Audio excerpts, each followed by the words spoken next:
Xa dentro do instituto souben o que quería ser, a que quería dedicarme.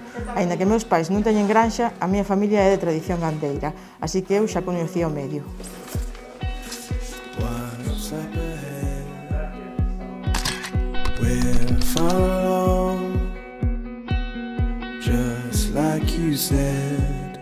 Estudiei na Facultade de Veterinaria de Lugo, sempre coa intención de dedicarme ás vacas. Estiven ano e medio nunha cooperativa en Trabada e agora levo 13 anos no Centro Veterinario de Meira.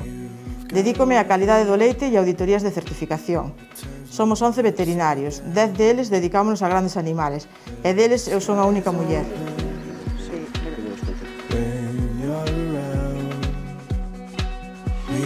Aínda que o entorno rural está bastante masculinizado, a min os gandeiros sempre me acolleron ben.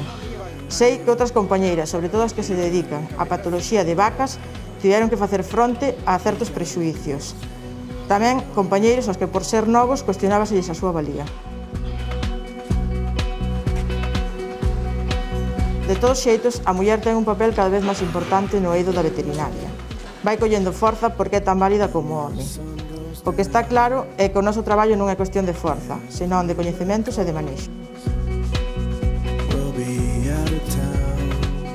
A conciliación no noso oficio é un pouco máis complicado que noutras profesións. Botamos moitas horas fora da casa.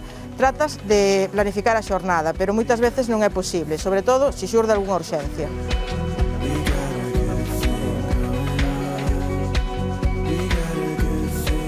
É positivo que cada vez haxa máis mulleres na veterinaria de grandes animales, incluso algunhas con explotacións na propia casa.